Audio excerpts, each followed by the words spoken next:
gbà òun lọ̀rọ̀ tí ó wà ńlẹ̀ tí mo torí ẹ̀ wá sórí afẹ́fẹ́ lénìí ní tí mo dẹ̀ mú wá topic tí mo mú wá lénìí ẹ̀yin tí ẹ ti rí nǹkan tí mo kọ ẹ̀ ti rí síbẹ̀ wípé ẹ̀yin tí Nàìjíríà ń pè ní secret courts tí à ń pè ní ẹ̀yin tí àwọn kan sọ pé ẹlẹ́gbẹ́ òkùnkùn kò sí nǹkan tó ń jẹ́ ẹlẹ́gbẹ́ òkùnkùn court is court kò dẹ̀ síbi tí court ò sí èyí tí àwa ò fọwọ́ sí ni ìpànìyàn necessarily tẹ́ wọ́n lè máa ṣe ìyẹn ni àwa ò fọwọ́ sí ìyẹn làwa lérò pé ó kù díẹ̀ káàtó ká para ká ṣára ládàá ká kàn lára wa náà ẹ̀yin ni mo wá bá lọ́rọ̀ lénìí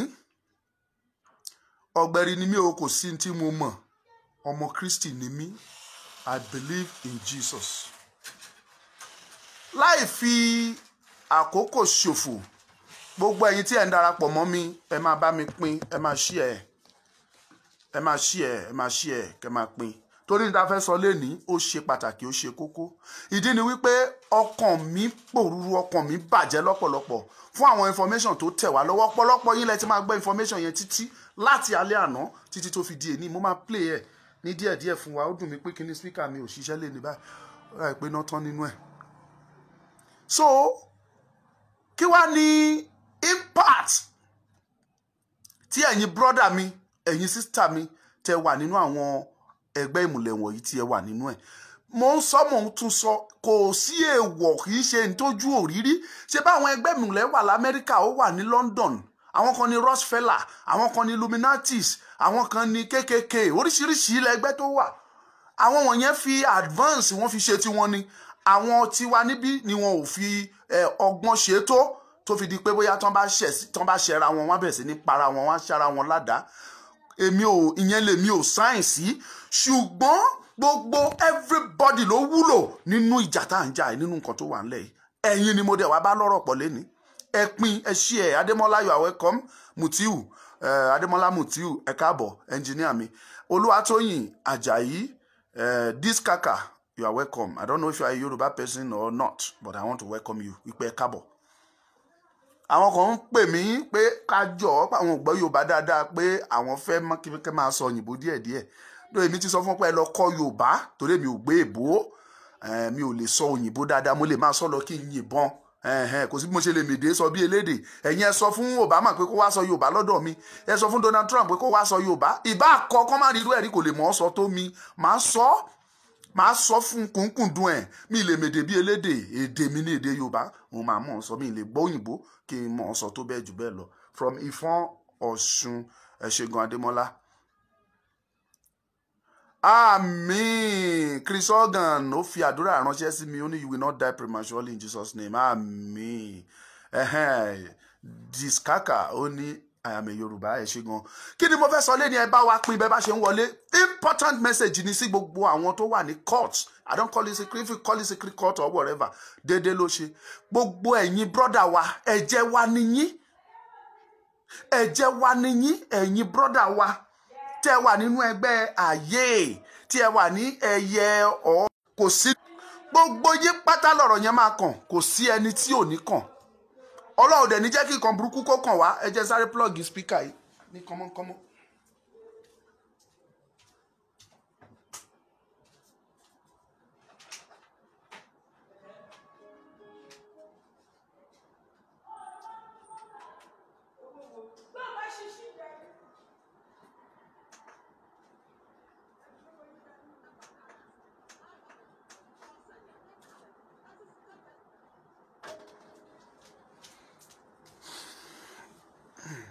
ẹ má bínú mo sáré plug kìíní ẹ̀ ká lè fi receive kọ́ kò sí ẹni tí ọ̀rọ̀ tó wà lẹ̀ yóò ní kàn bó ṣe máa kàn yín ló máa kàn wá ìwọ tó wà nínú ẹgbẹ́ ààyè ìwọ tó wà lẹ́gbẹ́ ẹyẹ ìwọ tó wà ní 1 million boys ìwọ tó wà ní pirate or any other court tẹ wà tẹ́lẹ̀ jẹ́ èèyàn ọmọ tó pọlọ ẹ̀ pé tèmi believe tẹ́ bá ní ẹ̀yin jẹyó ẹmu ẹni àjẹsára sísítà ẹ ò ní o màmá ẹ ò ní o àbúrò ẹ ò ní o bàbá ẹ ò ní o tí wọ́n bá dára ẹ lójú àwọn yẹn ò dára wọn lójú wọ́n á wọlé tọ̀ wọ́n á pa wọ́n kò sí ní tó fẹ́ ṣe o it is better gbogbo ẹ̀bùn tẹ́lẹ̀ ní, gbogbo agbára tẹ́ ẹ ní, gbogbo àjẹsára tẹ́ ẹ ní gẹ́gẹ́ bí ọmọ ẹgbẹ́, ẹ lò ó papọ̀ this time around kẹjẹ ká fi fèsì àwọn ará bíi tó fẹ́ pa wá, tó fẹ́ gba ilẹ̀ wa tán o.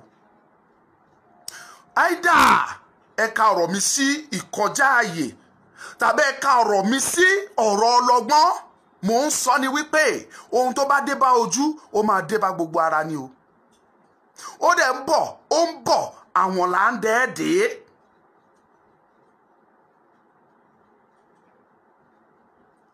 Ẹ má wọrí, a máa dé bẹ̀ láìpẹ́. Ẹ má wọrí, Mr. Chris Organ, a máa dé bẹ̀ láìpẹ́, don't worry. Ó ń bọ̀, àwọn là ń dẹ́ẹ̀dẹ́ o. Ó kù sọ́wọ́ yín o. Gbogbo wa la lọ́wọ́ nínú ọ̀rọ̀ tó wà lẹ́, gbogbo wa ló kàn. Torí pé kí ni? Àti fún àtẹ̀dọ̀ mi Yorùbá ni. Ìrandíran mi Yorùbá ni. And ìwọ náà ìran ẹ Yorùbá ni. Bí ìyá ẹ bá jọmọ Abẹ́òkúta, tí bàbá ẹ jọmọ Adó, Yorùbá ni ẹ́.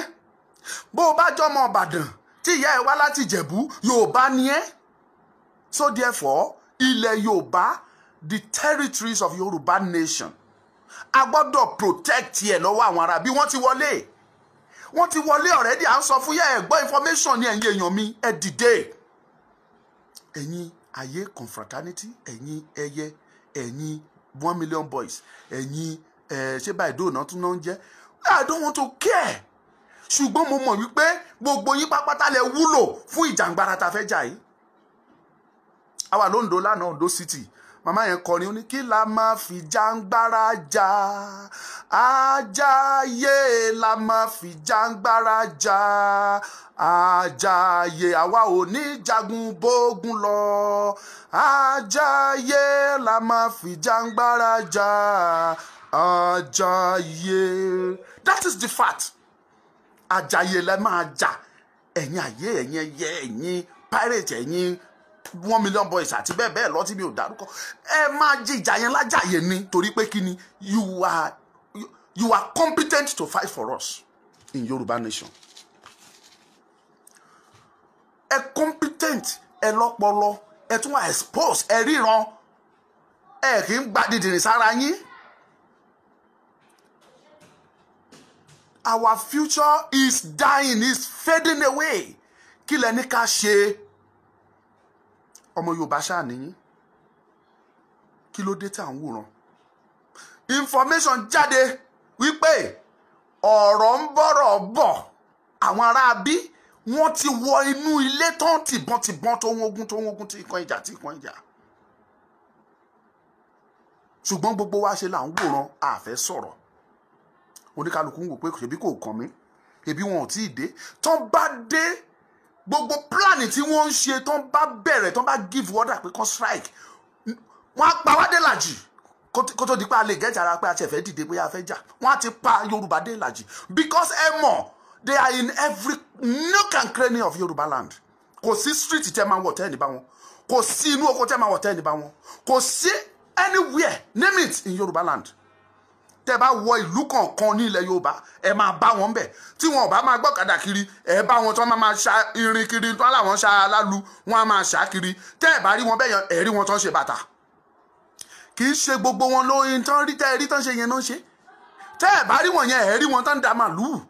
Tẹ́ ẹ bá rí wọn, ẹ rí wọn tán ìyàwó wọn ń ta wàrà. Gbogbo wọn, they are here to surveil. Láti ṣe àmì kan lè mọ bí gbogbo kọ́nà yẹn ṣe rí ni. Tí wàhálà bá délẹ̀, gbogbo ẹ̀ pápátá náà máa kó àwọn èèyàn lọ. Náà máa kó àwọn èèyàn wọn lọ. Àwọn tó ti rán síbi tó jọ́ lọ́kadà, àwọn náà máa ó yá, àwọn ló máa gbé wọn tó máa ṣáájú.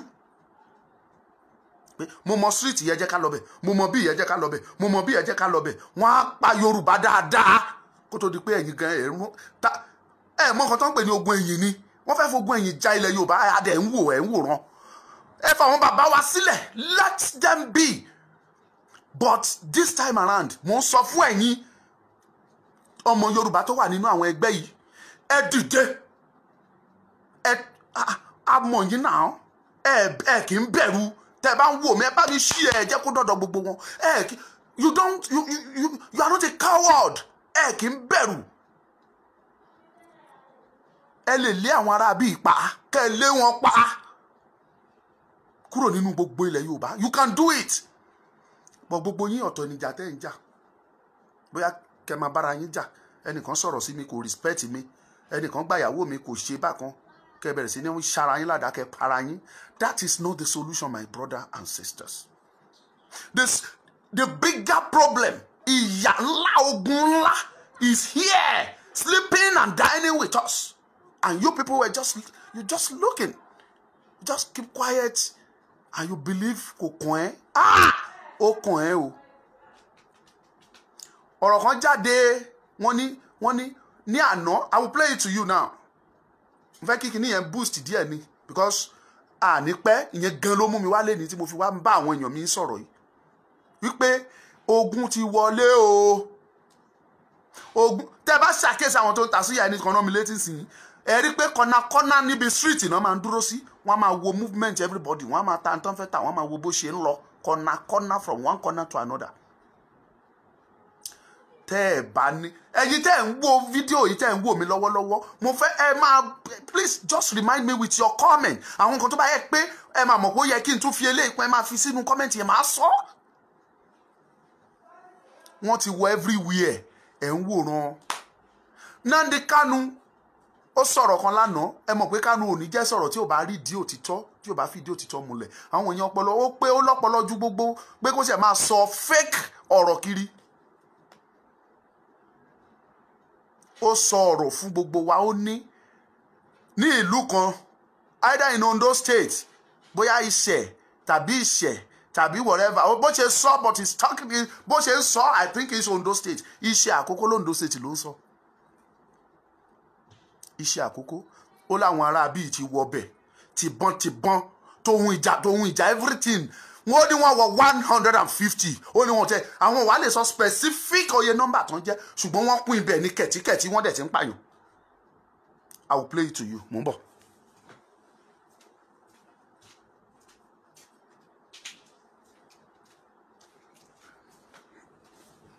Máa play ẹ̀ sí kẹgbọ́. Aláwà lójú ogun ẹ̀yin ń bára yín jà ìjà tí ò dọ́là ìjà tí ò pé. Bluetooth mode.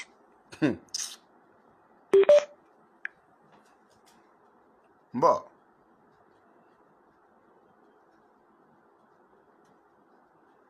Máa play ẹ̀ gbọ́n sí i.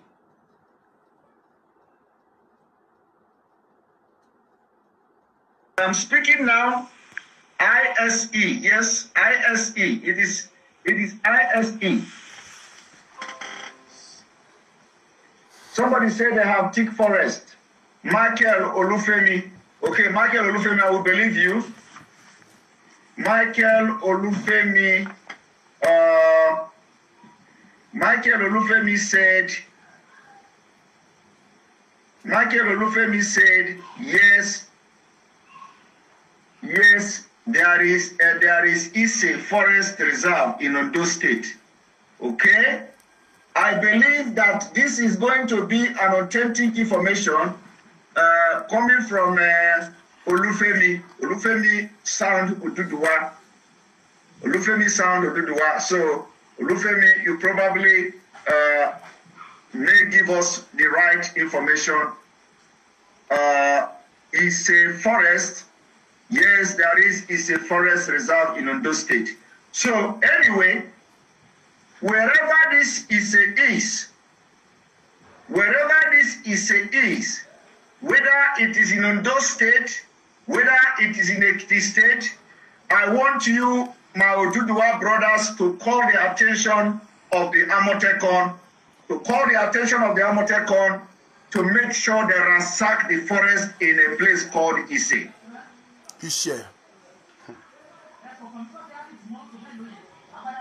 Now let me play the second one. I don't know whether it is Ekiti or Ondo, or Ondo. So if he say is in Ekiti, okay, thank you very much. If he say is in Ekiti, then I am calling on you Yoruba people, Oduduwa people, you know where it is, you know where the place is. But I'm telling you, it is called Ise. That Ise, as I'm talking to you now, Ise has about 100 and 150 people who are heavily armed, and they are all coming from the foreign land, from Central Africa and other African countries. And as I'm talking to you now, they are in the forest in Ise. Another question I have to ask you, for those who know the place very well, is in Ondo State. I don't know which one, but anyway, please.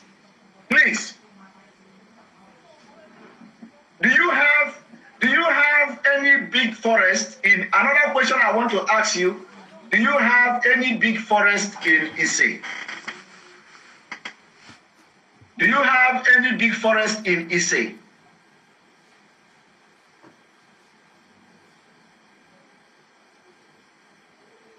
Do you have any big forest in Ise?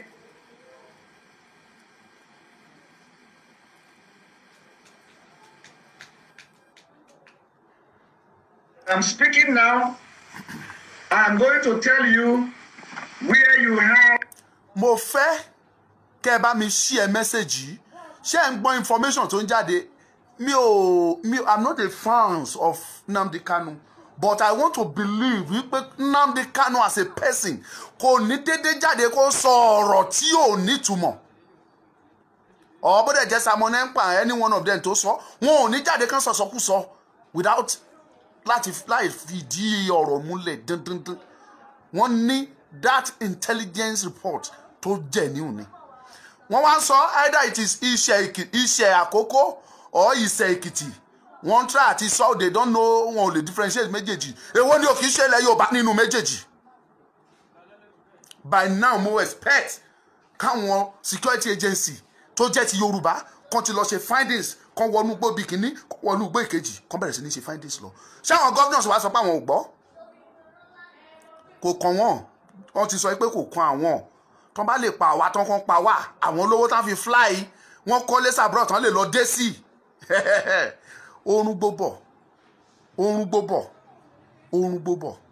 Let me play it to you. About 100 to up to 150 Fulani terrorists in Oduduwa land.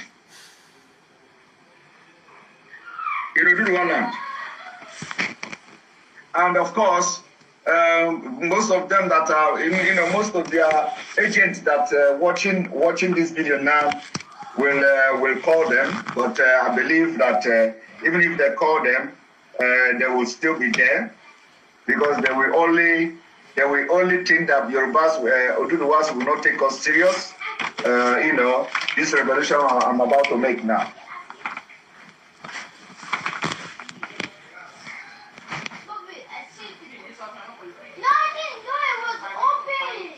I want Oduduwas, the Amotekons,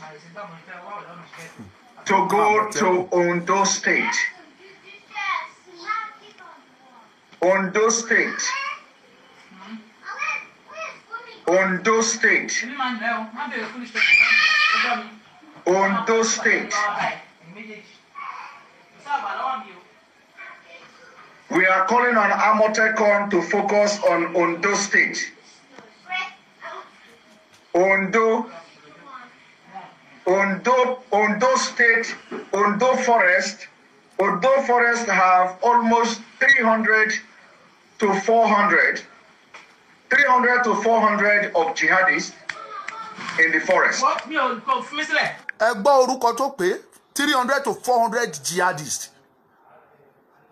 Ẹ̀yin tí ẹ bá mọ ìtumọ̀ àwọn tó ń pè ní jihadist, ẹ mọ̀ pé ikú ti wọlé tọmọ lọ. Ẹ mọ̀ pé ikú ti dé. Jihadist. Ẹ máa gbọ́ lọ. 300 to 400. As of today, they are numbering up to 400. I want you to use your brain and calculate how the crowd will look like. 400. You see, 400 is big. 400 is big. 400. Do you know what is 400? 400 is a battalion. 400 is big. 400 is big. 400 is a battalion. Now, 3 kilometers. 3 kilometers to 7 kilometers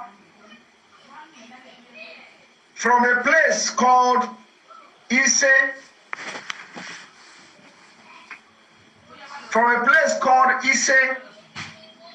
in Ondo State, from a place called Ise in Ondo State, from a place called Ise in Ondo State, we want Amotekun to go there. And if you go there this night, you are going to give us award. If you go to a place called Ise in the forest, you are going to give us award. Because believe me, you are going to meet something that you can never ever imagine. We want Amotekun to go to Ondo State, a place called Ise. I'm not talking about Fulani cow. I'm not talking about cow. Don't misunderstand me. I'm not talking about Fulani with cows. No. I am not talking about cow. You are not going to see one single cow there. So I'm not talking about cow. I'm not talking about, they are there. They carry cow. No. There is no single cow. But you are going to see about 100 and 150 terrorists in Ise. I want Amotekun to swing into action. If you go to the forest in Ise and you did not see what I'm telling you, or you didn't see that they were there, you know that don't believe anything we are saying again. Ṣẹ́rípò fi pọ́ìntì sí Ise Àkókó. Ó ní tí àwọn Àmọ̀tẹ́kùn bá lọ bẹ̀ tán ò bá ti rí nǹkan tó ń sọ, ó ní kó má gba gbogbo nǹkan táwọn bá sọ mọ́, ó ní kó má gbàgbọ́ mọ́. Tán bá ti ń sọ̀rọ̀ wọn máa ń di òtítọ́ mú ni. 400 jihadists. 400. 400. Ọládìméjì Ọbágúnlú, kí ni ká ti ṣe léyìí sí? Bó la fẹ́ kó àwọn èèyàn wa lọ, bó la fẹ́ wọ̀. Níbo la fẹ́ wọ̀? And our people were just looking at us. Ẹ̀yin 1 million boys, ẹ̀yin ayé, ẹ̀yin ẹyẹ jọ̀ọ́. Àwọn wọn yóò lágbára lọ́dọ̀ yín, I believe it. Àmọ́ nǹkan tẹ́ ẹ capable láti ṣe. Bàmá mi Òṣàtọ́lá kò ní bàjẹ́ fún yín, ẹ káàbọ̀. Àmọ́ ipa tẹ́ ẹ lè kó. Ẹ̀yin ayé, ẹ̀yin ẹyẹ, ẹ̀yin 1 million boys. Ẹ jáde síta. Ẹ lo ara yín fún ilẹ̀ Yorùbá, for the freedom of Yorùbá nation. We are begging on you. Táwọn people bá strike gbogbo ìlú tá à ń sọ ìbáyìí ó dà pé boundary Ondo State àti Kogi State ló wà. Kí ni a fẹ́ ṣe? Ibo la fẹ́ wọ̀? Ta la fẹ́ sábìlì lọ bá? Ta ló fẹ́ gbà wá? Ẹ má wòran. Kò sẹ́ni tí ọ̀rọ̀ yóò kàn. Kò sẹ́ni tí ò ní bá. No matter how, mo mọ̀ pé gbogbo ẹ̀yin tẹ́ jẹ́ ayé, tẹ́ jẹ́ ẹyẹ, kò sí bó ṣe máa scrutinize yín tó, bó ṣe máa screen yín, wọ́n á rí ọmọ ìlú mi, wọ́n á rọ ọmọ Àkókó bíi 2, 3, 4 lára yín. Ṣé tí wọ́n bá pa àwọn èèyàn dànù l'Àkókó? Ṣé kò ti kàn yín? Ilẹ̀ Àkókó, ilẹ̀ Yorùbá ni. Bá a bá kúrò l'Àkókó tá a wọ Kàbà, ilẹ̀ Yorùbá ni. Ilẹ̀ Yorùbá ló dé Lọ́kọ́já. Níbi boundary ilẹ̀ Yorùbá ni gbogbo wọn ń sọ, ọmọ Oòduà ni wọ́n. Ṣé bẹ́ẹ̀ ń gbọ́kàn tí ọ̀gbẹ́ni sọ báyìí? Ó ní tẹ́ ẹ bá débẹ̀ tí ẹ ẹ̀dẹ̀ rí kan táwọn sọ, ẹ má gbà wọ́n gbọ́mọ. Ẹ gbọ́ parí. To a place called Ise. As a matter of fact, ẹ pín. They kidnapped somebody there. Somebody was killed there. I think, is it the same place? Is it Ise? Somebody was killed. Somebody was killed. Was it today or yesterday? I want your comment. Now I have seen where somebody was killed. Maybe it's not the same place. Maybe it's not the same place. But a place called Ise. Ise has a forest. Is it Ise or Ise? Ise. Can somebody correct me so I don't do mistake? Can somebody correct me? I believe that Oduduwa will take this very serious because this is not the first time we are doing this. This is not the first. They have tested our information before. They know we don't just talk nonsense. So can somebody correct me? It's a forest reserve in Ondo State. So anyway, wherever this is,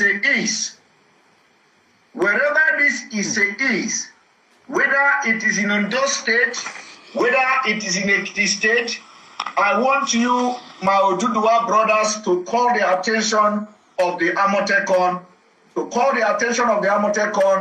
to make sure they ransack the forest in a place called Ise.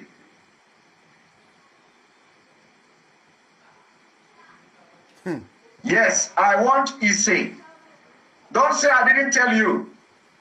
The attack, actually, their attack will start very soon from that area. From the intelligence report available to us is that they are going to start attack in that place. And they are going to start from Ise. So anybody who knows Ise should call the attention of the Amotekon to not just joke with this information I'm giving now. But the question is this.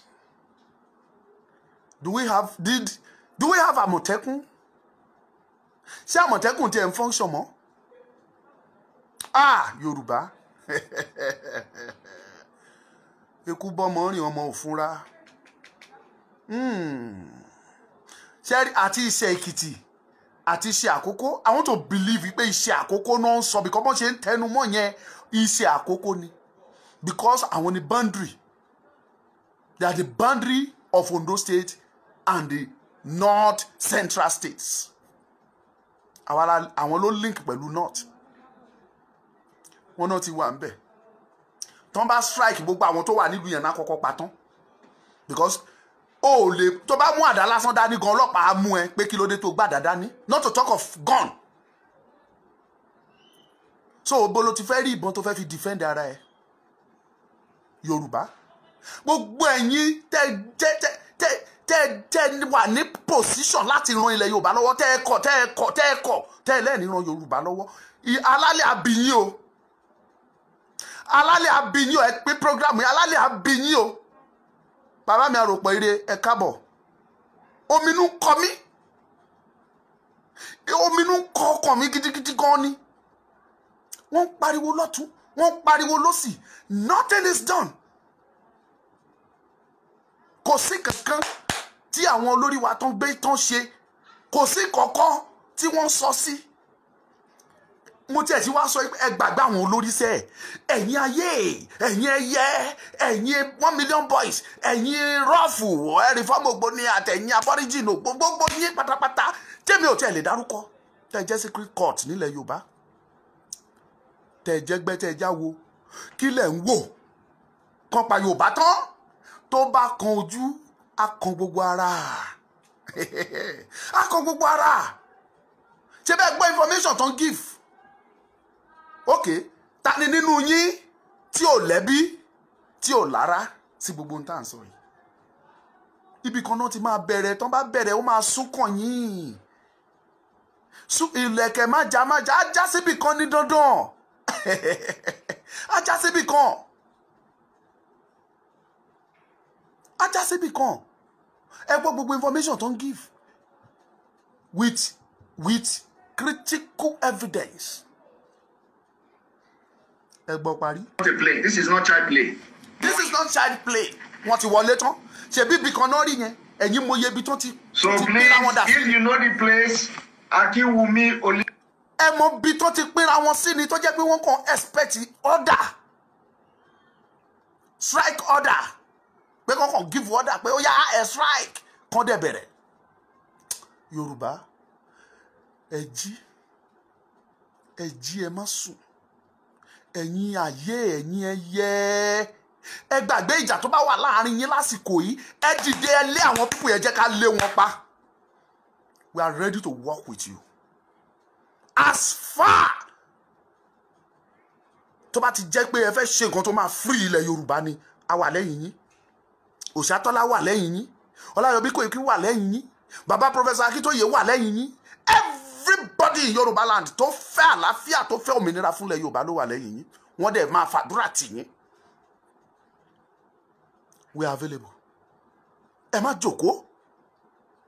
A kàn gbọ́, a máa gbọ́, ní wọ́n láwọn secret court, wọ́n jà, wọ́n pààyàn 3, wọ́n pa 4. Power tó wà lọ́wọ́ yín, tẹ́ fi lè dájú, tẹ́ fi lè pààyàn 2 lára àwọn èèyàn yín. Téèyàn bá ṣoògùn kà tí ò bá fi dára ilé ẹ̀wò, kò tí ì lè mọ bó ṣe rí. Ó bẹ́tà bẹ́ ṣe kọ́kọ́ para ilé yín yẹn, ó tiẹ̀ ti dáa. That is to show how capable you are. Tẹ́ bá lè ṣe yẹn sára ilé yín, ẹ ṣe jù bẹ́ẹ̀ lọ sára ta. Ẹ wá dìde nísìnyí kẹjẹ ká ṣe sáwọn ará ta tó fẹ́ pa wárun, tó fẹ́ pa ẹ̀yin gan, tó náà wọ́n fẹ́ pa yín run pé kò ní sí nǹkan tó ń jẹ́ Yorùbá mọ́. Oh, you won't have the chance. Tán bá pa Yorùbá tí ò sí nǹkan tó ń jẹ́ Yorùbá. You believe it is not possible. It is possible. Because ẹnìkan sọ pé population wa pọ̀ jù yẹn lọ, wọn ò lè pa Yorùbá run. Ta ló sọ bẹ́ẹ̀ fún ẹ? Wọ́n lọ́ máa jẹ́ ká rogun àtẹ̀yìnjà. Ẹ mọ̀ tán pẹ̀lú ogun àtẹ̀yìnjà ni. Wàá sùn wọn á pa yín tán. Kí ilẹ̀ tó mọ́ wọn pa 1,000, 2,000, 3,000, 4,000. Wọ́n á ti fix ara wọn. Odidi ìlú kan wọ́n lè pa 10,000 kí ilẹ̀ tó mọ́. Abẹ́rò bóyá ibi kan ṣoṣo náà ti fẹ́ strike ni. Àwọn tó wà mẹ́ẹ̀ kàn wà ń bẹ̀ ni. Ikechukwu, thank you very much. I appreciate you. You may not understand what we are saying because I'm a Yoruba person. I don't understand English. I don't know how to speak English. I'm sorry for that because I'm talking to my people. I am talking to my people. I'm not talking to Nigerians. I'm talking to my people. Thank you very much. Ẹ jẹ́ kí n sọ fún yín bí wọ́n ṣe rí àwọn tó wà ní ìṣẹ̀ báyìí, bẹ́ẹ̀ náà ṣe rí àwọn kan báyìí tó tún ti wà nínú igbó míì lókè Ògùn láwọn bí kọ̀ọ̀kan wọ́n ti position ara wọn síbẹ̀, expecting the alarm, expecting the order. Kan ṣáà fún wọn ní order, kan dẹ̀ bẹ̀rẹ̀.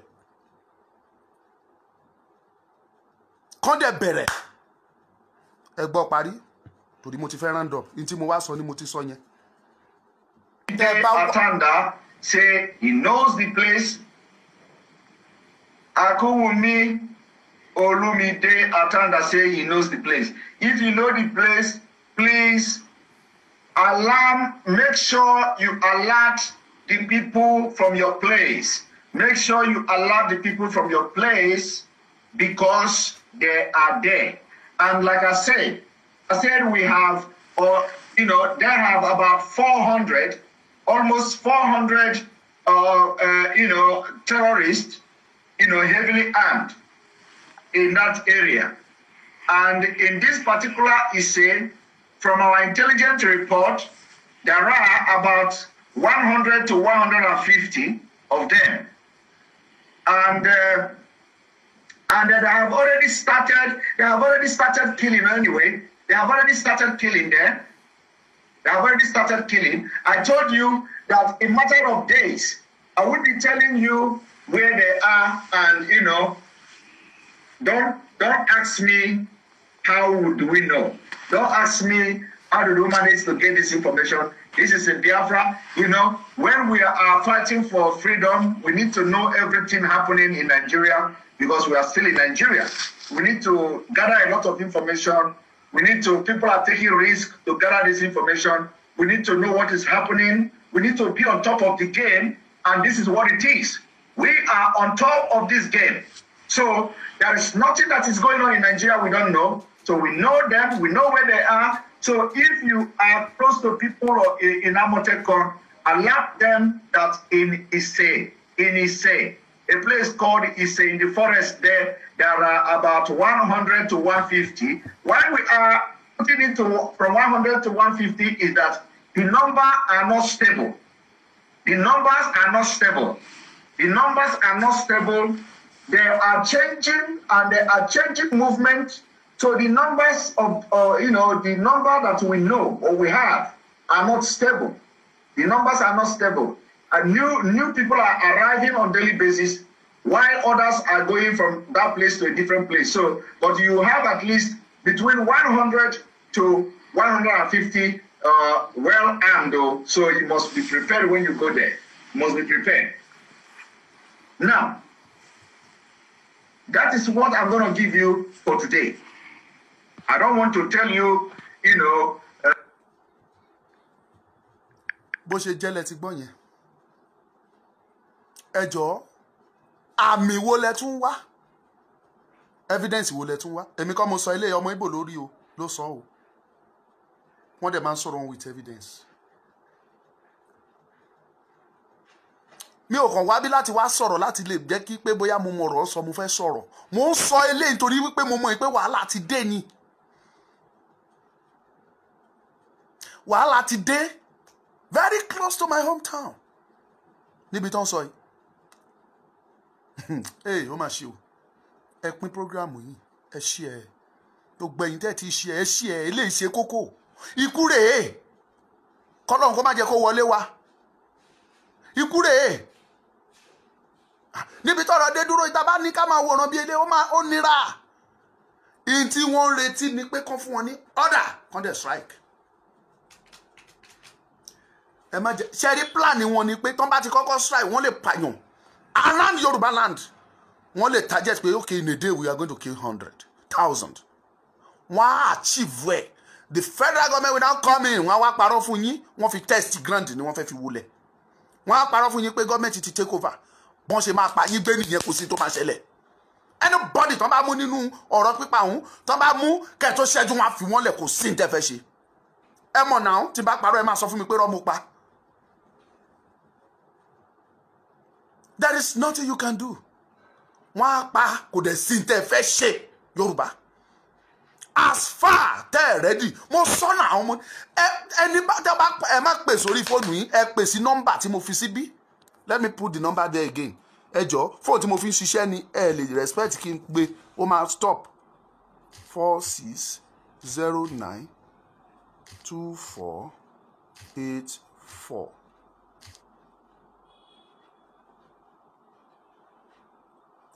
A ti fi nọ́mbà síbẹ̀ ẹ̀yin tẹ́ bá fẹ́ pè ẹ pè. Mo ti pin ní nọ́mbà yẹn. Mo ti pin yẹn.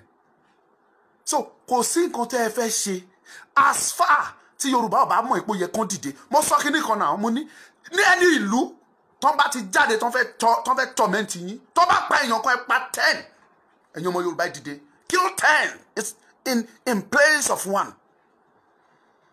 Ìjà ṣẹlẹ̀. Don't call on this line. I've told you please. Ẹ pè sí nọ́mbà tó wà níbi tó wáyé pé fẹ́ dá ṣètò tẹ́lá dẹ̀ tí dá ṣètò ẹ ní sùúrù ká parí ètò kẹ́ tó pè mí.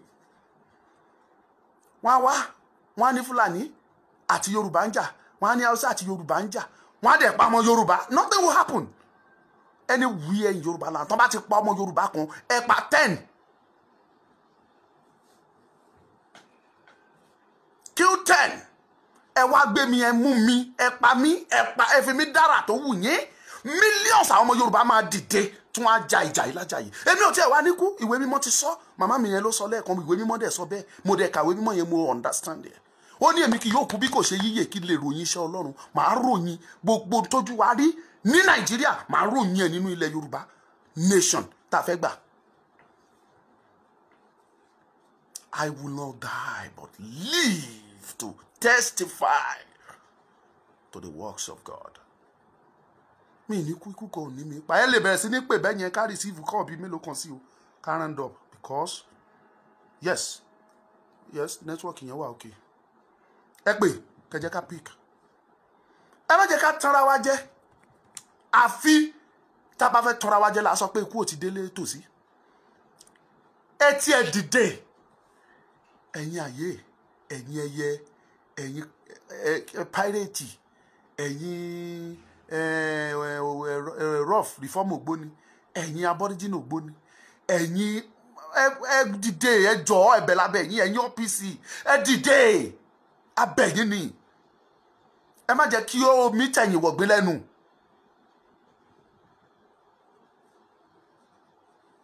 Abẹ́fẹ́ máa wòran ní kẹ́ sọ pé ṣebí àkókò jìnnà gidi kò kàn kí Ìbàdàn ẹ̀kẹ́yìn Ìbàdàn ní kò kàn yín ẹ̀yin Èkó ní kò kàn yín ṣèbó jìnnà bẹ́ẹ̀ ṣe tí Ìlọrin fi jábọ́ nìyẹn tó fi lọ mọ́ wa lọ́wọ́. bá a ṣe wo tó create state nìyẹn tó mú gbogbo ilẹ̀ Yorùbá tó gé mọ́ Kogi tó gé wọn mọ́ North. ẹ jẹ́ ká jíjí òdodo ẹ̀yin ọmọ Yorùbá, ẹ̀yin tí mo dẹ̀ wá bá sọ̀rọ̀ lẹ́ni ẹ ti mọ́ra yín, mi ò wá bú yín o, mi ì bá yín jà o, kò sí tí mo mọ, mi ò lágbára kankan o, mi ò lájẹsára o, mo ní Jésù, mo dẹ̀ ní Ọlọ́run Olódùmarè tí àwọn mùsùlùmí ń pè ní Allah, tí Yorùbá ń pè ní Olódùmarè, tí Kírísítẹ́nì ń pè ní Jehovah. Mo ní, mo dẹ̀ believe wípé kò sí ẹni tí ò wúlò nínú iṣẹ́ yìí. Òun ni mo ṣe ń pe ẹ̀yin ayé, ẹ̀yin ẹyẹ, ẹ̀yin 1 million boys, ẹ̀yin Baido, gbogbo yín. It is high time kẹ́ dìde, kẹ́ jẹ́ ká jà ìjà yìí once and for all, ká gbára wa. I am saying this torí ohun tó ń bọ̀. Ẹnìkan ló ní ohun tí mo rí ẹ̀yin ò rí, ohun tí mo rí àwọn kan ti rí, ó dẹ̀ ewu dẹ̀ ni. Call us. Màmá mi ò ṣàtọ́lá ẹ pè, tẹ bá ráyè pè wọlé ẹ pè 07046092484 ẹ pè WhatsApp or direct, WhatsApp or direct call ẹ pè, we'll pick it.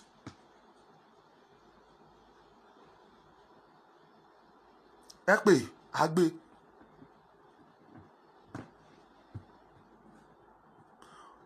Rukayat, gbogbo àwọn tí wọ́n àwọn Fúlàní tí Ìgbò ń lé kúrò lọ́dọ̀ wọn, ibì kan náà darí sí, ibì kan ni wọ́n darí sí. Ṣé yìí rò pé bóyá tẹ bá gbé wọn kúrò bẹ́ẹ̀ wọ́n á lọ jókòó ni? Ibì kan náà darí sí náà. Ẹ gbóhùn sókè, à ń gbọ́ yín. Ẹ ṣeun. Ẹ kú ètò bọ́dà mi. Ẹ ṣe gan, bólẹ̀ tí ń pè wá o, bólẹ̀ tí ń pè. Orúkọ tèmi ni Emmanuel láti Barcelona, Spain. Okay. Mo ń tẹ̀lé ń lọ bẹ́ẹ̀ ṣe wà lórí ètò yẹn. Wo iṣẹ́ tẹ́ ń sọ yìí sí ìlú mi kò ju 1 hour 30 minutes lọ. Tó bá tẹ̀ máa tó bẹ́ẹ̀ ni o. Torí ní ayé àti lẹ́yìn ìgbà tí mo ṣì wà nígbà yẹn, ẹ̀gbọ́n dáàdì mi kan ṣe pásítọ̀ nílùú yẹn. So èmi pẹ̀lú ọmọ ọba wa tó jẹ́ ọba wa, ọmọ àbúrò dáàdì mi ni, a máa ń gbé máṣíìnì wá bàbá yẹn lọ, bọ̀ tó ti kú nsìn. Ẹ wo iṣẹ́ ìjẹ́ mọ̀ káràmù àbí? Mo mọ̀ àbà. Ṣé wọ́n rí ìlú tí mi ò mọ̀ ní gbogbo àbúrò? Kẹ́ bá ní mo mọ̀ pé ẹ mọ̀ everywhere. Mi lẹ́yìn ọ̀kọ̀ọ̀kan sí káràmù tí mo ní nọ́mbà tí mo lè fún ní information, torí ẹ̀yìn káràmù ní ìṣẹ́ wà. Sẹ́yìn bá kò ní ìṣẹ̀lẹ̀ máa lọ sí àkùnní inú. Àkùnní inú ló wá ní báńdì pẹ̀lú àwọn àyèrè tó jẹ́ Kogi State. Àwa náà ní ìlú wa náà lájọ wa náà, àwa pẹ̀lú àwọn àyèrè náà ní báńdì. Ṣẹ́rí gbogbo àwọn ìlú tí mo dárúkọ yẹn, ìkáràmù ni o, Ìṣẹ̀ ni o, àkùnní inú ni, àjọwá ni, gèdègèdè ni. Ṣẹ́rí inú igbó kan náà ló rà ní gbogbo wa, inú igbó kan ni. Tó tẹ́ bá ń sọ̀rọ̀ Ìṣẹ̀ ń sìn, ẹ̀ ń sọ̀rọ̀ ìlú mi náà. Bẹ́ẹ̀ náà ni. Bẹ́ẹ̀ ṣe ń sọ̀rọ̀ Ìṣẹ̀ yẹn ń sìn, ẹ̀ ń sọ̀rọ̀ ìlú mi. Èmi máa pe kábíyèsí wa ń sìn, mo ti pè wọ́n last time náà, gbogbo nǹkan tó ń ṣẹlẹ̀ náà mo sọ fún wọn. Àwọn náà dẹ̀ wọ́n lọ́wọ́ sí pé nǹkan tó dáa gidigidi ni. Wàhálà ti dé gan o. Tí ẹni tí bá ṣẹlẹ̀ nínú igbó yẹn pẹ́rẹ́, ó máa kan gbogbo àwọn tó wà ní gbogbo agbègbè yẹn ni. Kò sẹ́ni tí ò ní kàn. Ìṣẹ̀ tẹ́lẹ̀ ń sọ yìí, tẹ́ bá wọnú Ìṣẹ̀ délé, tẹ́ bá dún sójú kan, ẹ máa ka gbogbo ilé tó wà ń bẹ̀ lójú kan ni. Very small village. Gbogbo upstairs tó wà nù yẹn mi rò pé ojú 5 lọ, tí bá tẹ̀sí wọn ti bí 4 sí 5 kọ́ ni mo pè ní upstairs tó wà ń bẹ̀. Ojú kan lẹ́ máa dó tẹ́ máa ka gbogbo ẹ̀. Ṣẹ́rí máa tó Kánú ló gbé information yẹn wá bí? Ara wọn náà ni Samuel, ó dàbí Samuel Epan ló gbé wá. Ọ̀pọ̀ wọn àti Kánú ṣiṣẹ́ papọ̀. Ẹni tó ń sọ̀rọ̀ yẹn ó mọ̀ kan tó ń sọ o, kò ń ṣe Èkìtì ló ń sọ o. Àkókò ní ibi tí mo ń sọ ibẹ̀ ló ń sọ. Ibẹ̀ ni Ìṣẹ̀ ló sọ. Ibẹ̀ ló ń sọ. Information tó dẹ̀ mú wá yẹn very very ẹ wo authentic ni information tó gbé wá yẹn. Authentic ni. Ẹ ṣe ẹ jẹ́ ká tún receive call. Solution kí ni ká ṣe, kí lè bẹ yín fáwọn secret court tó wà nílẹ̀ yóò káwọn gan dìde àtàwọn awo. Nǹkan tá à ń sọ nìyẹn. Kí ni advice yín fáwọn àwọn ayé, àwọn ẹyẹ, àwọn awo? Ẹ gbó sókè, à ń gbọ́ yín. Hello sir. Ẹ ṣe gan. Ẹ̀ẹ́dẹ́sà akú ètò sà. Ẹ ṣe o. Ibi tá à ń lọ Ọlọ́run á mú wa débẹ̀ o. Àmín àṣẹ. Ilẹ̀ ìlérí tá à ń lọ Ọlọ́run á mú wa débẹ̀ o. A ní kú sọ́nà bí èsì o. Àmín. ìjàngbá tàdé ń gbà náà lórúkọ Jésù ajáde béèrè o. àmín. nǹkan tó fẹ́ sọ ni pé ọ̀rọ̀ tẹ́ ẹ sọ yẹn forest kan wà ní Ìṣẹ̀ tó yẹ pé is a big forest àwọn kékeré yẹn lè farapamọ́ síbẹ̀ o.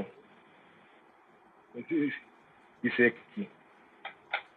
tó dẹ̀ kó ní nàbíkánú ń sọ Ìṣẹ̀ Èkìtì ó wà láàrin Ìṣẹ̀ sí Àkókó ó jọ Ìṣẹ̀ dé ìlú Èkìtì bí Àgbàdo bí kíní wọn sódà mo ní kí n sọ fún yín big forest gidi kan wà ń bẹ nípò yẹn lè àwọn burúkú yẹn lè farapamọ́ síbẹ̀ tó dẹ̀ tí wọ́n lè mọ kó fojú pamọ́ síbẹ̀ sódà mo ní kí n sọ fún yín pé kò má bẹ́ẹ̀ tó lọ ẹ ṣe sà. ẹ ṣeun. ǹjẹ́ yìí mọ èrè tó wà ní àwọn forest táwọn ará bíi gba gbogbo ẹ̀ tán yìí ẹ lọ sáwọn advanced country kẹ́ lọ wo ní tí wọ́n fi forest tí wọ́n fi ń generate wọlé gẹ́gẹ́ bí IGR ara àwọn nǹkan tó máa mówó wọlé fún ilẹ̀ Yorùbá nìyẹn tá a bá dá dúró tán ṣùgbọ́n ewu ń bẹ lóko ló ń gẹ́ gan ewu ẹ pín program yìí ẹ pín màmá mi ò ṣàtọ́lá ẹ gbìyànjú ẹ pè wọlé ẹ pè ẹ ní mojú ògùn nípa bìnírì ẹ bá wa bẹ àwọn ará wọn yìí ẹ bá wa bẹ̀ wọ́n àwọn àyè àwọn ẹyẹ àwọn 1 million boys ẹ̀bẹ̀ là ń bẹ̀ yín wọn ẹbí yín ni wá ẹ̀jẹ̀ yín ni wá èèyàn yín ni wá ẹ má jẹ́ kán pa wá wọ́n fẹ́ pa wá tán ni wọ́n dúró kán fún wọn ní order pé kán strike kán dẹ̀ strike kán pa àwọn tán bá fẹ́ pa ẹ dìde ẹ má wò wá ríran kán pa wá tán ẹ má jẹ́ kán pa wá tán ẹ gbà wá.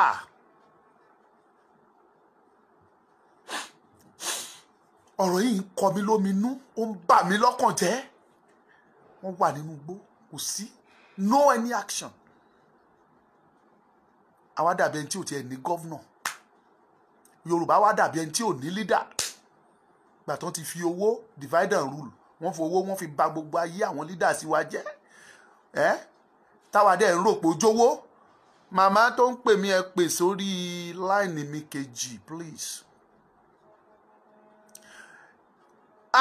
Yorùbá ẹ dìde ẹ pè ẹ jẹ́ ká gba ìpè méjì sí i ẹ pè ẹ jọ̀ọ́.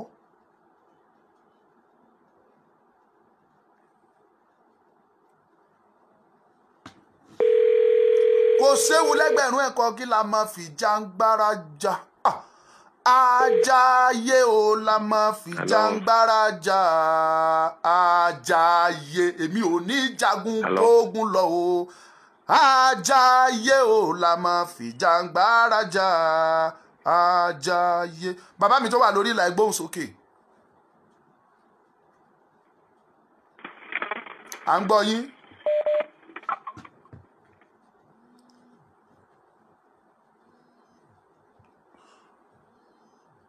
ok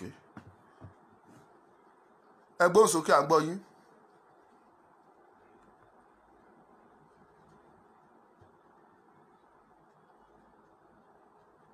àgbọ́ yín o ẹ sọ̀rọ̀ sókè o.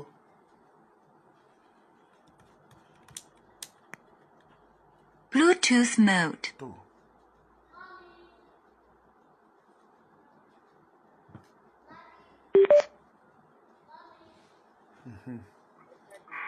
ẹsẹ̀ bá gbóhùn sókè bẹ́ẹ̀ yẹn wọ́n ṣe ń gbọ́ yín ni. ẹ jẹ́ kẹ́ ẹ tó sọ̀rọ̀ ó sọ̀rọ̀ nílẹ̀ ẹ ṣé o. ṣẹ́rí tẹ́mi fẹ́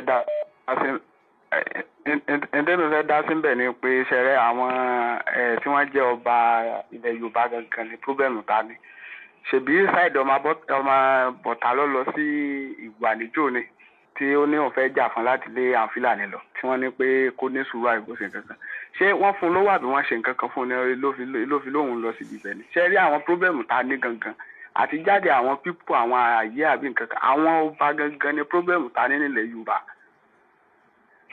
àwọn gangan ni pírọ́bẹ̀mù ta ní ọlọ́ọ̀bá wa tó gọ́sí ilẹ̀ Yorùbá ti dàrú tán kọ́ lọ́ọ́ ṣàánú wa lókun wàhálà yẹn pọ̀ ṣé ó yẹ kẹ́ tó ṣẹ̀ṣẹ̀ tó kí yíbò ló ti ẹ̀kọ́ yíbò ló tó ti yẹ kó tó ṣẹ̀ṣẹ̀ máa fún wa ní information pé wọ́n ti wọlé Yorùbá tán ṣé yíbò ló yẹ kó máa fún wa ní information ṣé ọlọ́ọ̀bá wa tó wàhálà yìí ti pọ̀ jù káwọn abẹ àwọn ẹni tí wọ́n wà because èmi bẹ́ẹ̀ mi ṣe wà mí sí tí mo bá wà Nàìjíríà mi ti fara mi kalẹ̀ ni mo tẹ̀ sí ń bọ̀ wá sí Nàìjíríà ọ̀nà ọ̀rọ̀ pé tí mo bá wà Nàìjíríà kọ́ because ìjà yà àjọ jà ni wàhálà yìí ti pọ̀ jù àwọn ọba yẹn gangan wọ́n ti jẹ́ dòdò wọn lè sùn dòdò mọ́ olórí burúkú ni gbogbo wọn wèrè ni wọ́n. kí làdváìsì yín sẹ́ fún kọ́tà sọ dájú wa àwọn kóòtù wọn yẹn àwọn awo gbogbo wọn kí ni advice yín lórí ọ̀rọ̀ tó délẹ̀ yìí. ṣẹ́rí advice tèmi fún gbogbo wọn ni pé kẹ́ńjẹ́ ká jìde ká lọ kojú àwọn pípù yìí advice tèmi kò jù báyìí lọ because tá a bá fi wọ́n lẹ̀ pé wọ́n kàn pa gbogbo wa because wọ́n ti lé wọn kó ní ilẹ̀ Ìgbò kò síbòmí tí wọ́n fà wá ju ọ̀dọ̀ wa west bíbáyìí náà wọ́n fà wá lọ ọ̀dọ̀ wa ni wọ́n fà wá àṣàìsí tèmi ní pé kánjẹ́ ká jìde ká tètè kojú wọn táwọn bá kojú wọn wọ́n kàn pa gbogbo wa tán nílẹ̀ Yorùbá dáǹdànù ni kò sí tí wọ́n fẹ́ dé kò sí tí tá a fẹ́ dánwò lára ẹ̀wọ̀ ọlọ́ba wa tó èmi kánì kémi dá sétò ni o nǹkan tó ti kódà kòtò ó gbé wa o. ẹ ṣé o adúpẹ́.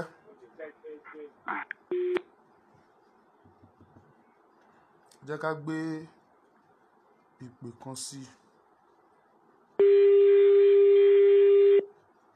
ti gbìyànjú láti pè wá látàárọ̀.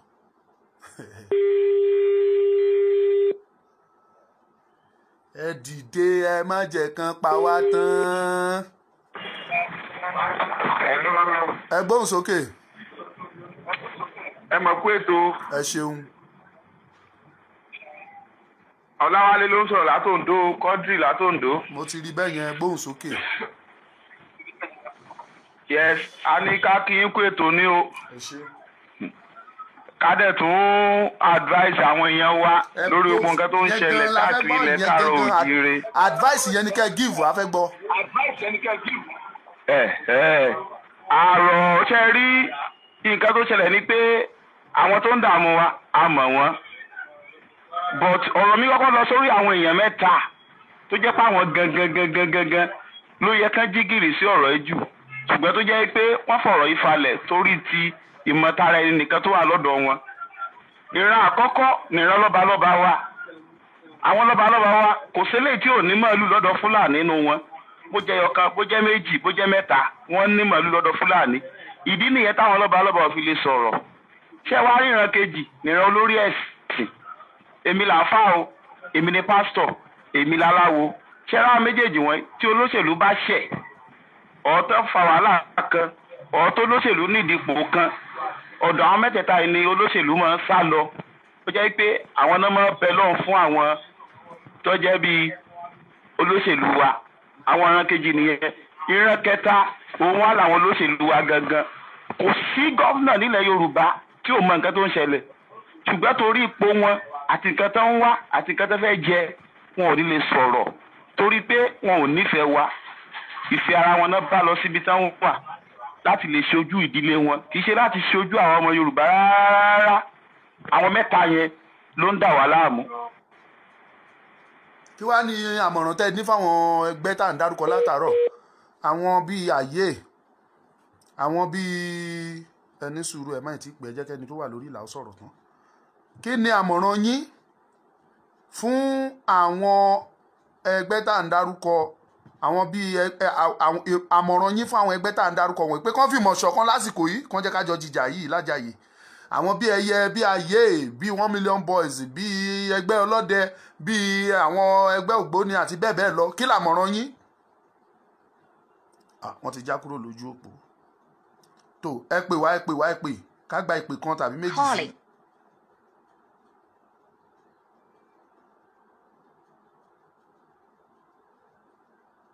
ẹ jẹ́ ká gba ìpè kan tàbí méjì sí.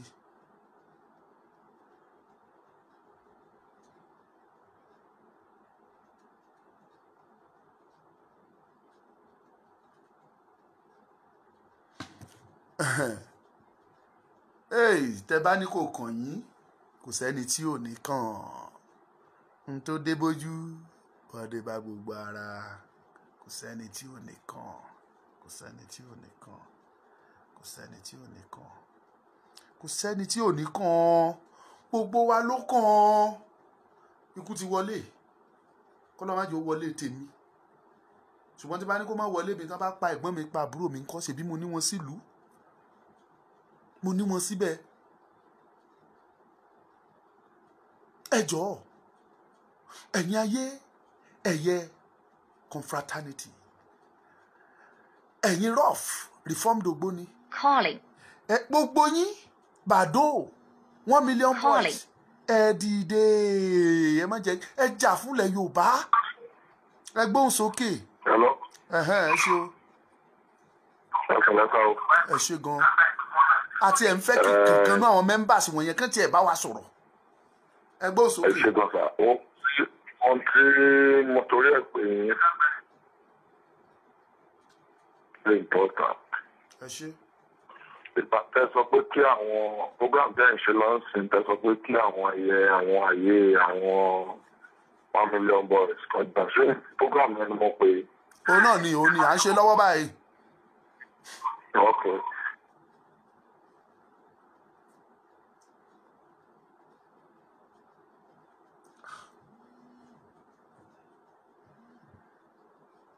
kí ló wá ń jẹ́ kí kinní in court àwọn èèyàn ń pè ó court ṣọwọ́ nẹ́tíwọ́ọ̀kì nìyẹn o.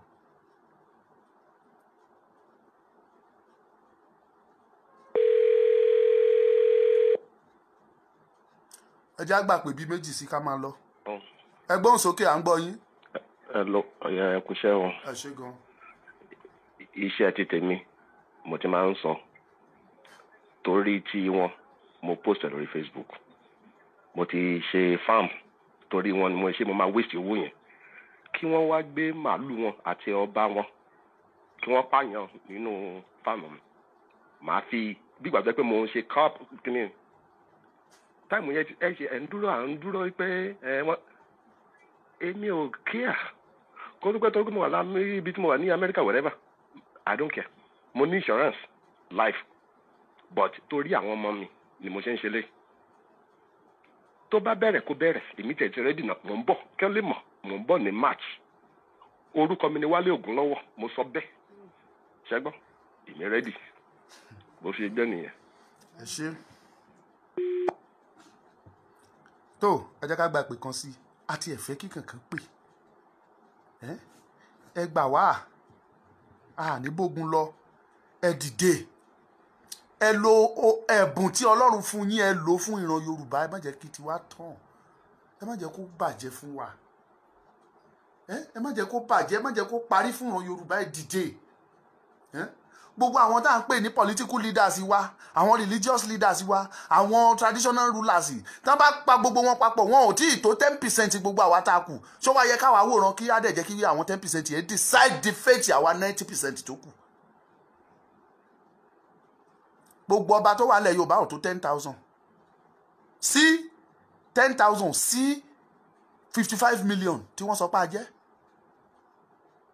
ẹ wò síra gbogbo àwọn political leaders bẹ̀ látòrí governor tó fi wọ minister tó fi wọ senator tó fi wọ rep tó fi wọ house of assembly tó fi wọ SSA tó fi wọ ambassador tán bá ṣa gbogbo wọn papọ̀ wọn ò tí ì wọ 1% ilẹ̀ Yorùbá gan ṣé wọ́n wọ 1 million ni tí 1 million bá hold the political post ní gbogbo ilẹ̀ Yorùbá àjẹpọ̀ lágbára díẹ̀ àdíkà nídìí láti complain nìyẹn but look at the situation on ground kí ni gbogbo wọn kí ni population wọn tó fẹ́ decide fate wa torí pé àwọn ti lówó dání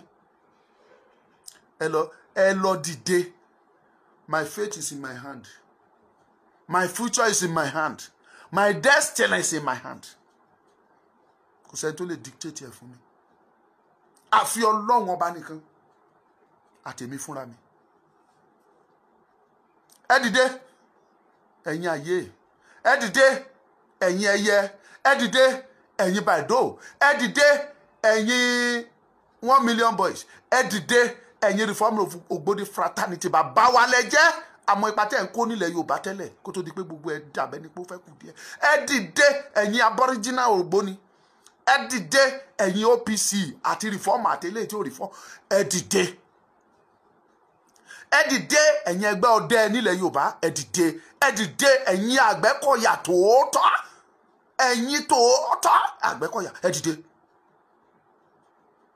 ẹ má dúró de pé ṣe bẹ́ẹ̀ láwọn tó ń ṣe olórí yín tẹ́ ẹ bá dẹ̀ ní ẹ píkì ẹnìkan kó lead yín ẹ tẹ́ bá trust ẹ mọ̀ pé lè yóò lè dalẹ̀ Yorùbá ẹ fi so lórí kẹjẹ́ kó lead gbogbo nǹkan tá à ń sọ yìí ká láwọn ará bíi ṣe bí ìbò jáde wọ́n lé wọn pa alálẹ́pa ni wọ́n lé wọn dànù kúrò lọ́dọ̀ wọn wọ́n darí síbí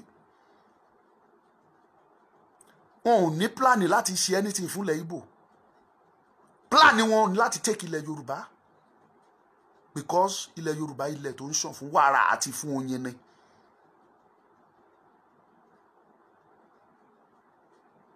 ẹ̀bẹ̀ ọ̀nà nẹ̀yẹ abẹ̀yìn o you can call me after this program kẹ́ ẹ jẹ́ ká sọ̀rọ̀ ibi tọ́rọ̀ dé dúró yìí ẹ gbọ́dọ̀ sọ fún àwọn tó kù yín let us talk kàn dìde ẹ dìde o ikú rèé o ṣe bẹ́ẹ̀ ń gbọ́ iye almost 400 nínú forest kan ṣoṣo ẹ̀yin mo iye wọn bẹ́ẹ̀ tó wà káàkiri àwọn forest tí wọn ò tiẹ̀ ti discover ni a lè kàwé wa lé ní afẹ́ràn dọ̀pù bẹ́yìn because ilé òtẹ́ ìwà sọ̀rọ̀ òwe ẹ dìde o ikú ti dé o ogun dé o àwọn kan pè wọ́n ní òun dẹ́rù bá àwọn èèyàn ilé ò sọ̀rọ̀ ẹ̀rù ìtójú rí ni ìtí ojú rí ni ẹ dìde ẹ̀yin awo tòótọ́ ẹ̀yin awo tọrọ Yorùbá jẹ lọ́kàn tó gbàgbọ́ nínú Elédùmarè tó gbàgbọ́ nínú Ọ̀rúnmìlà ẹ dìde ẹ má wòran lórí ọ̀rọ̀ Yorùbá lásìkò yìí àwọn àṣìṣe tí Yorùbá ti ṣe sẹ́yìn ẹ má rò ó kẹ wá fi wòran lọ́rọ̀ Yorùbá lásìkò yìí Yorùbá ṣòro gbèjà Yorùbá èèyàn lè dá sọ̀rọ̀ Yorùbá tẹ́ bá sọ bẹ́ẹ̀ ó máa kàn yín lásìkò yìí ṣé ọ̀rọ̀ Ìlọrin ṣé kò kan gbogbo wa báyìí àwa la lọ bẹ̀ àmọ́ tó ń ṣẹlẹ̀ ẹ béèrè lọ́wọ́ àwọn tó bá jọ mọ ibẹ̀ tẹkúntẹkún wọn ò rí nọ́ọ̀tì dúró sí wọn ò rí sáùtù dúró sí wọn ò wá mọbi tán wà wọn wà lágbede méjì ayé òun ọ̀run wọn ò dá sí wọn ní nọ́ọ̀tì wọn ò dá sí wọn ní sáùtù wọn dẹ̀ kírètì wọn mọ́ nọ́ọ̀tì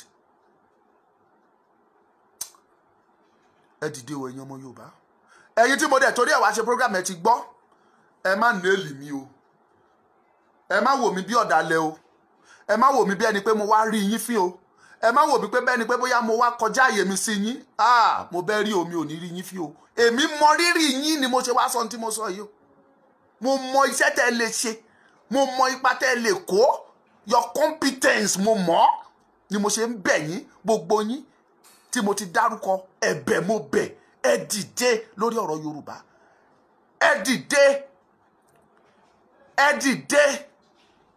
kẹjẹ ká gba ilẹ̀ Yorùbá sílẹ̀ o láìsí bẹ́ẹ̀ ìtànà máa fi Yorùbá pa o mi ìṣẹ́ pé o mò ń sọ nǹkan tó lè ṣẹlẹ̀ ni ẹ kàn máa gbọ́ tá máa sọ nínú tàn ní pé ẹ̀yà kan ló ń jẹ́ bẹ́ẹ̀ tẹ́lẹ̀ kò tiẹ̀ wá sí ìran yẹn mọ́ wọ́n ti tàn Ọlọ́run jẹ́ kí irú ẹ̀ ó ṣẹlẹ̀ sí wa nílẹ̀ Yorùbá tẹ́ ẹ bá lérò yìí pé a pọ̀ a wọ millions wọn ò rí irú ẹ̀ rí it is possible wọ́n pa wá tó ànẹ́sẹ̀ jẹ́ pé wọ́n pa ṣégeṣége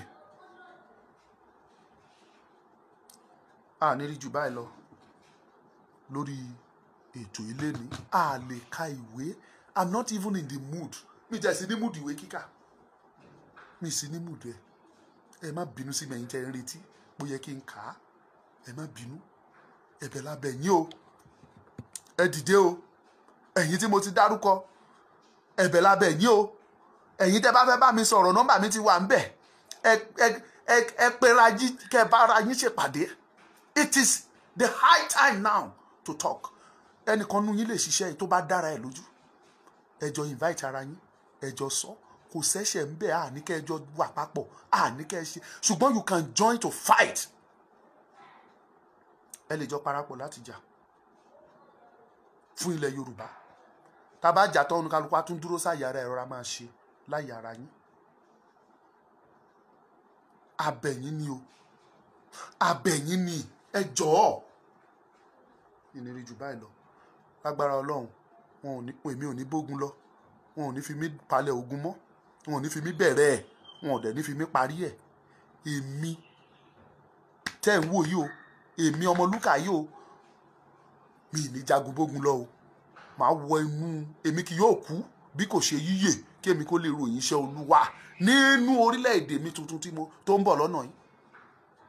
àwọn kan wà tó ń pè wọ́n fi mí ṣe yẹ̀yẹ́ ọlọ́mọlúkà business ló ń ṣe ní tiẹ̀ eré kan. tó bá rí bẹ́ẹ̀ lójú yín ẹ máa sọ ẹ continue. ṣùgbọ́n mo gbàdúrà yìí pé Ọlọ́run ní jẹ́ kí búburú kó wọnú ilé yín, torí tó bá délẹ̀ akàn ojú, akàn imú, akàn ẹnu, akàn orí, akàn gbogbo ara pátápátá. kò sẹ́ni tí ò ní kàn. Ọlọ́run jẹ́ kí n búburú kó kàn wá. ẹ̀bẹ̀ mo bẹ̀ yín, ẹ bá wa pín. a ní rí ju báyìí lọ. Ọlọ́run jẹ́ kó dáa fún gbogbo wa. ẹ dìde ẹ jà fún wa, ẹ jọ̀ọ́ ẹ̀yin dáàdì, ẹ̀yin bọ̀dá mi, ẹ jọ̀ọ́ mo bẹ̀ yín ni, ẹ jọ̀ọ́ ẹ̀yin ayé, ẹ̀yin ẹyẹ, ẹ̀yin bàìdó, ẹ̀yin 1 million boys, ẹ̀yin ọmọ Mùsìn, ẹ̀yin ọmọ Ìbàdàn, ẹ̀yin ọmọ Ọ̀yọ́, ẹ̀yin ọmọ Ọ̀fẹ́, ẹ̀yin ọmọ Mọdákẹ́, ẹ̀yin Oǹdó, ẹ̀yin Àkókó, ẹ jọ̀ọ́ dìde, ẹ̀yin Ìjẹ̀bú Alárè, ẹ dìde ẹ jọ̀ọ́, ẹ̀yin Ẹ̀gbá mi ẹ dákun, ẹ̀yin Èkìtì-kété ẹ jọ̀ọ́. ogun ọjà Àkókó Ògbómọ̀ṣọ́ rí Ògbómọ̀ṣọ́ ẹ dìde. ẹ̀yin bàbá mi nílé Iléṣà nílé Ògèdèǹgbé Agbógungbòrò ẹ dìde. ẹ jọ̀ọ́ ẹ jọ̀ọ́ a bẹ̀ yín, ẹ má jẹ́ kó parí fún Yorùbá. ẹ jọ̀ọ́ ẹ dìde, ẹ gbà wá. ẹ̀yin ọlọ́dẹ ẹ dìde, ẹ̀yin OPC ẹ dìde. ẹ jẹ́ ká láwọn ará bí ká lé wọn lálépa, ká lé wọn kúrò lẹ̀ Yorùbá. ẹ jọ̀ọ́ ẹ̀bẹ̀ lábẹ̀ yín. mi ní rí ju yẹn lọ. ẹ ṣé, God bless. Oòduà gbè wá.